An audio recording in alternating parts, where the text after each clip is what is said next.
I never grew up and became a poet.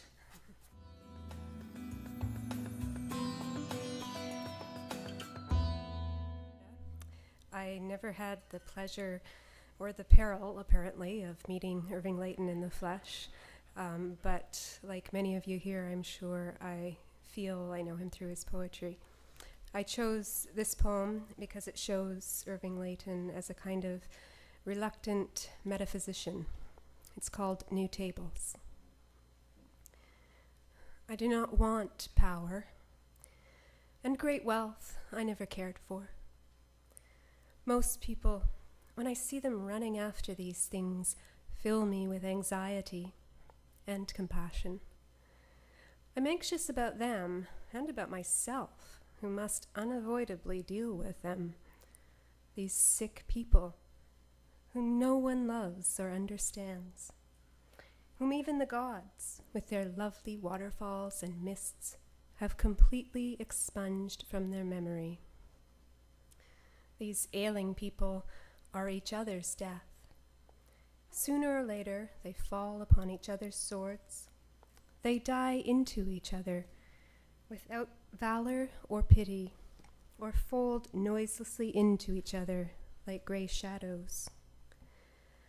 They expire quietly, like poisonous mushrooms on a forest floor, and are shriveled up by the sun into a fine white powder, waiting to make greater sense in some other, more fortunate duration.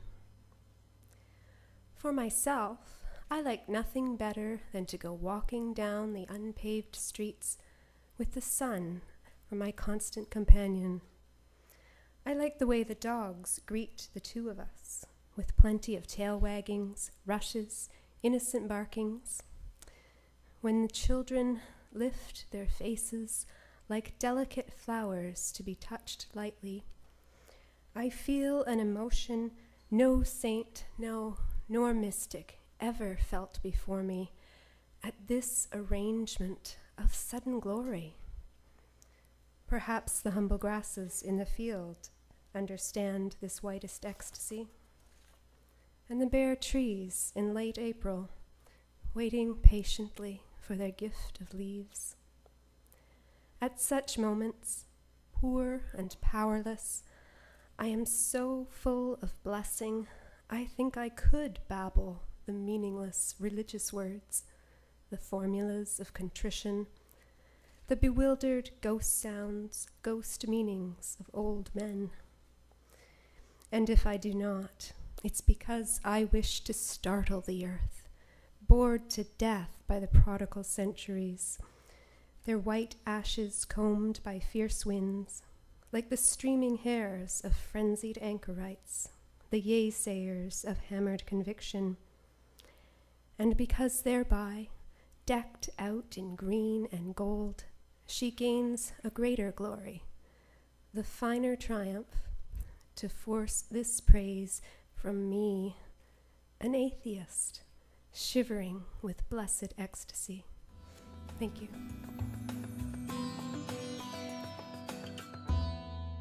It is as dangerous to overestimate the goodness of people as to underestimate their stupidity.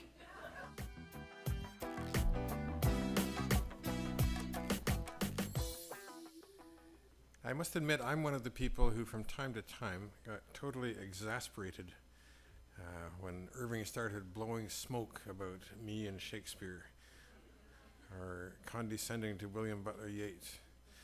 And I'm someone who found the room getting airless at times when the unrelenting dedication to the high calling of poetry, which Irving certainly had, would elide into pure self-absorption. And I wasn't comfortable with those things. I must say now also that going back to the poetry, there are things that the rest falls away.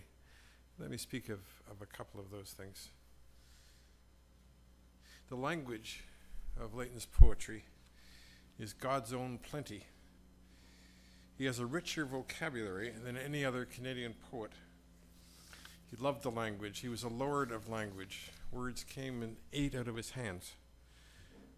And it's not a show-off exoticism. The verbal plenitude mimes a rich and sensuous world revved by the imagination. I think it's true that he had a great sense of roots in European culture and poetry, but he also had this bombshell effect in Canadian poetry. You know, English Canadian poetry came of age shortly after World War II. And as far as I can see, there were 3 books that were bunched together and that raised the bar decisively, not by a few notches, but in a quantum jump. Irving's Red Carpet for the Sun in 1959, Margaret Atwood, Winter Sun the year after, and Poems for All the Annettes by Al Purdy, which is his breakthrough book in 1962. But Red Carpet was a mid-career selected, and these muscular, high-stepping struts had been gathering force for at least 15 years. It was in Irving Layton's work that our poetry first came into its own. I worked with Irving on A Wild Peculiar Joy, which was his 1982 selected. And it was moving then to discover new facets in this complicated man. His subtle intelligence, flashes of sweet generosity, and a manly vulnerability as he faced the possibility that Alzheimer's disease might bring him down. Finally, Irving was Irving, and his best poems will endure. Here's one of them. For Mao Zedong, a meditation on flies and kings. So, circling about my head, a fly, halos of frantic monotone. Then, a smudge of blood smoking on my fingers. Let Jesus and Buddha cry. Is theirs the way? Forgiveness of hurt? Leprosariums? Perhaps. But I am burning flesh and bone, an indifferent creature between cloud and a stone. Smash insects with my boot, feast on torn flowers, deride the nonilian bushes by the road. Their patience is very great. Jivatma, they endure and proliferate. And the meek-browed and poor in their solid tenements, etiolated, they do not dance.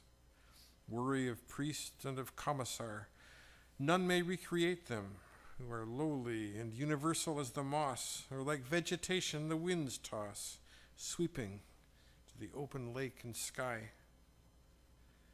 I put down these words in blood, and would not be misunderstood.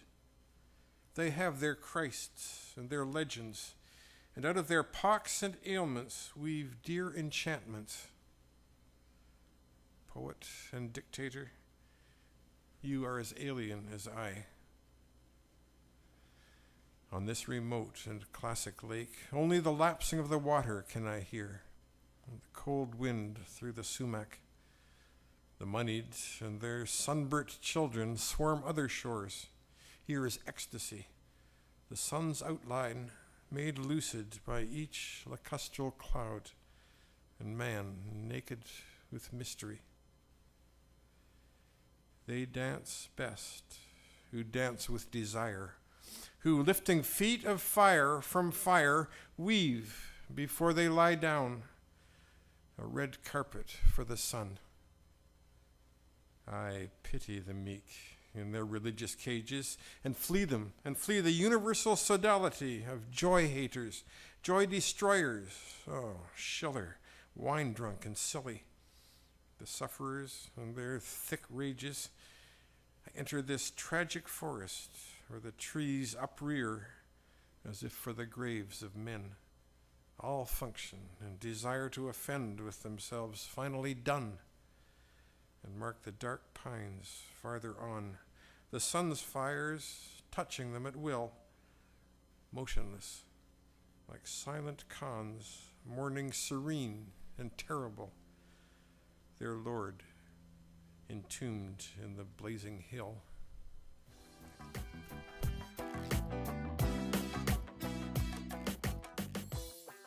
The world will end neither with a bang nor a whimper, but with a yawn. I'm Priscila Uppal. In 1993, at 18 years of age, I moved from Ottawa to Toronto to study literature and creative writing at York University. And in 1994, I sent my boyfriend at the time in search of an apartment in the annex. I was too busy studying. And he came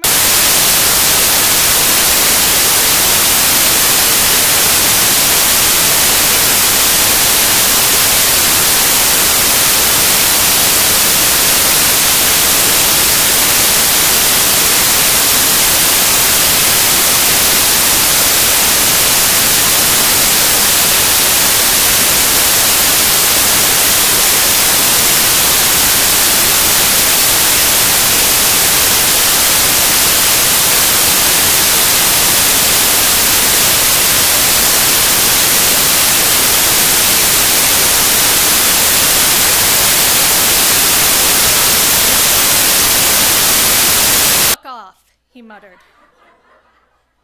I chuckled. It's what I normally do when I'm uncomfortable. Which writers are you interested in? Oh, the poets. Fuck off, he muttered again. Leonard Cohen, Margaret Atwood, Margaret Atwood, Irving Layton.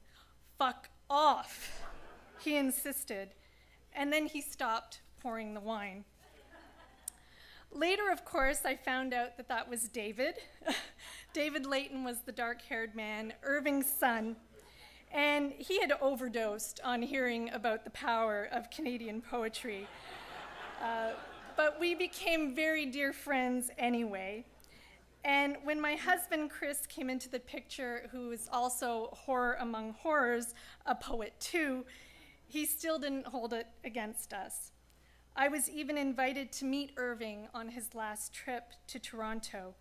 He read a few of my poems, and he asked to look at the Canadian literature anthology that we were studying in one of my courses, and he sat and counted how many poems he had in the anthology. Later, when I started my PhD and was offered creative writing courses to teach, one of my most talented students, who also would go on these long, tangent, passionate rants, which should have told me something, stayed after class. I had quoted Irving Layton in one of my lectures on poetry, and she said Irving was her father. And what a coincidence. I told her I used to live in David's basement, your brother's basement, and she told me they'd never met.